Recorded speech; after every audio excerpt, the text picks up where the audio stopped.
Ayan, nakamute pala ako kanina. Ayan, pasensya na po at welcome muli.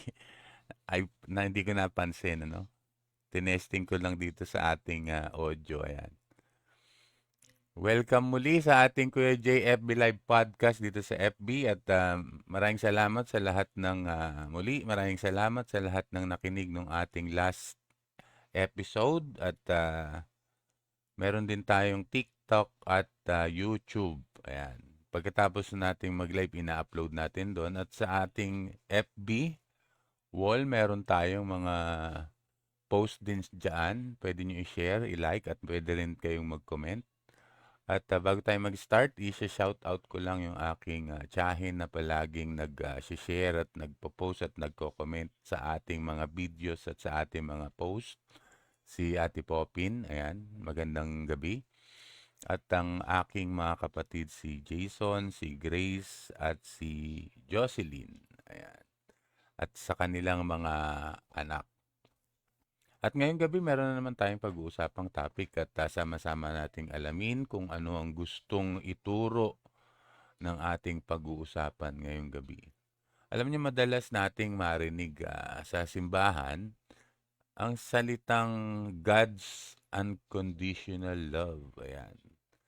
Normal na ano yan, na maririnig natin sa mga church. Pero ang tanong, talaga bang biblical yan o isa lang itong Christian lingo na paulit-ulit nating ginagamit? Tingnan natin itong nasa John chapter 3 verse 16. Ang sabi rito, "For God so loved the world that He gave His only begotten Son, that whoever believes in Him should not perish but have everlasting life." Ayan. Halos kabisado ito ng lahat ng Christian.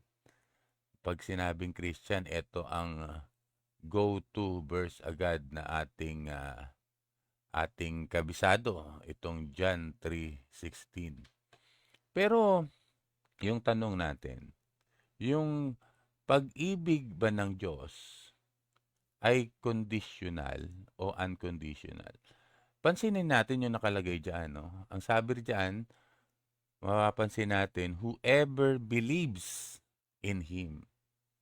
Mayroong kondisyon, di ba? Parang may kondisyon. Kaya ang tanong natin, kung may kondisyon ang belief, unconditional pa rin ba ang love ng Diyos sa atin?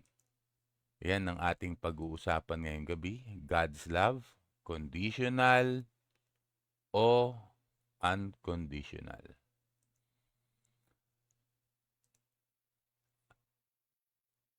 Yung unconditional love ng Diyos, unconditional yun, yung pag-ibig ng Diyos. Yun yung ginawa niya. Ibig sabihin, ginawa na niya ang kanyang pagmamahal kahit wala pa tayong pananampalataya. Halimbawa, sinugo niya na si Jesus habang tayo ay makasalanan pa. Mababasa natin yan dito sa Roma chapter 5 verse 8. Subalit pinatutunayan ng Diyos ang kanyang pag-ibig sa atin na noong tayo'y mga makasalanan pa, si Kristo ay namatay para sa atin. Ang pag-ibig ng Diyos, yung love niya, hindi yan nakadepende sa gawa o pagiging karapat-dapat natin. Ginawa na niya yan bago pa tayo magkaroon ng pananampalataya. Ginawa na niya yan, sabi sa talata, noong tayo'y mga makasalanan pa. At si Kristo ay namatay sa atin. So yung pag-ibig ng Diyos, yung God's love, is unconditional. Pero, yung conditional diyan ay yung pagtanggap noong biyaya na yon, noong pag-ibig na yon, noong kaligtasan na yon. At ang biyaya at kaligtasan ay kailangan nating tanggapin sa pamamagitan ng faith. Yan ang sinasabi dito sa Efeso chapter 2, verse 8 to 9. Ang sabi rito, sapagkat sa biyaya kayo'y naligtas sa pamamagitan ng pananampalataya. At ito'y hindi sa pamamagitan ng inyong sarili.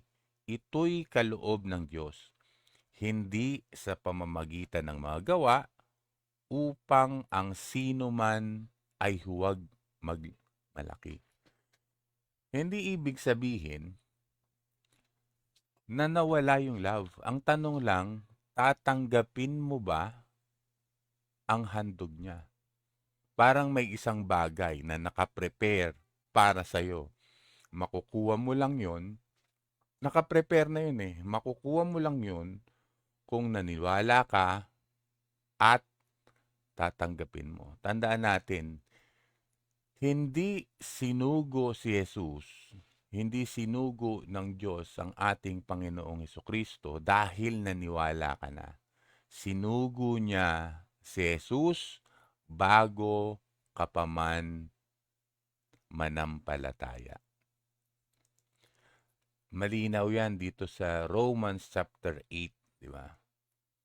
But God demonstrates His own love for us in this. While we were still sinners, Christ died for us. Malinaw siguro ito, mga kapatid, ano? God demonstrates His own love for us while we are still sinners. Yan ang unconditional love.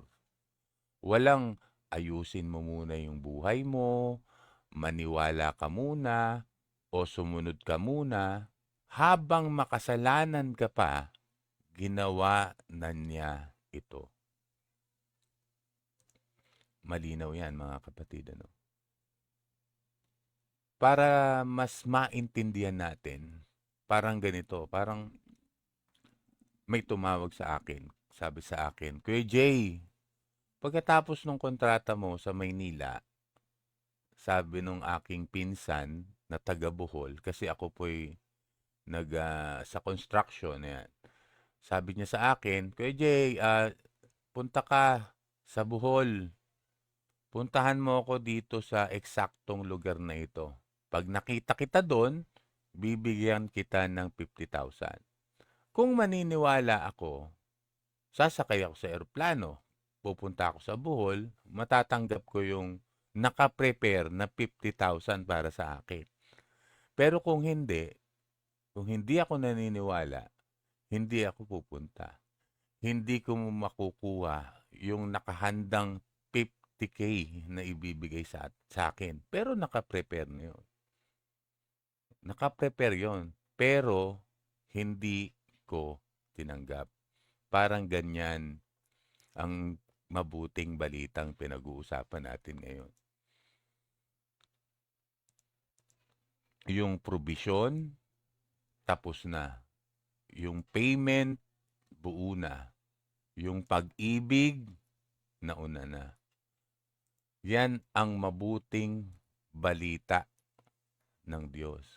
Ang tanong na lang, maniniwala ka ba sa ginawa niya? May kondisyon pero hindi works o law-keeping. Hindi sundin mo muna lahat ng utos ko at pagkatapos tsaka kita iibigin. Hindi ganun. Ayan, magandang gabi kay JP Wax, ano? Ayan. Amen. Dan sharing. At sa mga nakikinig, mga nakakapakinig ngayong gabi, at mga makakapakinig ng replay, ayan, paki-share din yung ating live para mas marami at mas malaki ang makapakinig sa ating mensahe ngayong gabi. Tuloy natin. Ang tanong nga, maniniwala ka ba sa ginawa niya? Ulitin ko, hindi sundin mo muna lahat ng utos, saka kita iibigin. Minahal ka na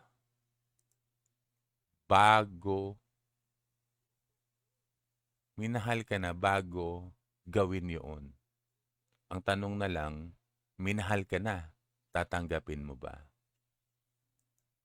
Ang sabi rito sa Efeso chapter 2 verse 8 to 9, dahil sa biyaya, kayo'y nailigtas o iniligtas sa pamamagitan ng pananampalataya. At ito'y hindi sa pamamagitan ng inyong sarili. Ito'y kaloob ng Diyos, hindi sa pamamagitan ng mga gawa, upang walang sino mang magmalaki. Ayan. Watching here at Manifa 750. Ayan. Magandang gabi ulit. Mapapansin natin, yung biyaya, yun yung nagligtas, yung grace. Ang faith, yung kamay na tumatanggap. Napakahirap bang gawin noong bagay na yon? Samantalang yung pananampalataya, araw-araw natin yan ginagawa sa ibang mga bagay. Halimbawa, kung nagda-drive ka, dadaan ka sa overpass, hindi naman mo i-check isa-isa yung poste ng overpass. Sumasampalataya ka, naniniwala ka matibay yung tulay. Yeah. O kaya pagbubuksan mo yung pinto, hindi mo naman chinecheck yung seradura, yung bisagra. Hindi mo iniisa-isa yun bago mo buksan yung pinto. May tiwala ka na gumagana yun. Kung araw-araw, ginagamit natin yung faith sa mga bagay na pangtao, bakit hindi natin ilapat pagdating sa Diyos? So malinaw, yung God's love, unconditional yon. Yung pagtanggap ng biyaya, yun ay personal na desisyon. Hindi niya tinatanong kung karapat-dapat ka. Hindi niya hinihintay na maging maayos ka muna.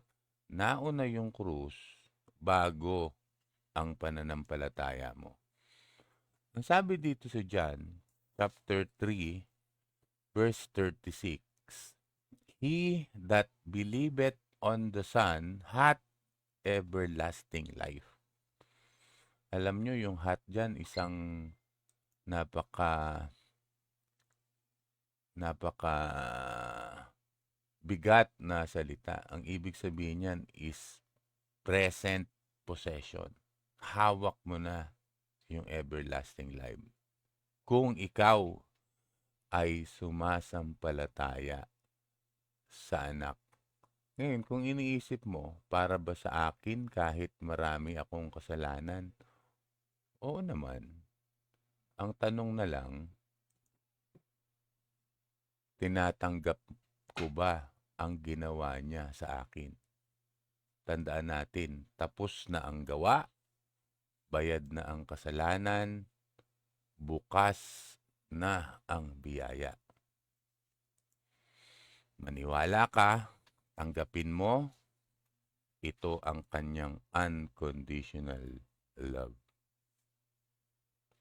Manalangin tayo. Panginoon, salamat po sa iyong walang kapantay na pag-ibig. Salamat na bago pa man kami maniwala, minahal mo na kami at sinugo mo si Jesus para sa aming kaligtasan. Tulungan mo po kaming tanggapin ang handog mong biyaya sa pamamagitan ng pananampalataya. Palakasin mo ang aming tiwala at ipaalala sa amin na tapos na ang gawa mo. Bayad na ang kasalanan at bukas na ang biyaya. Nawa po'y maging gabay sa amin ang iyong salita sa araw-araw naming buhay. Sa lahat ng ito, inihandod namin ang aming pasasalamat sa iyo.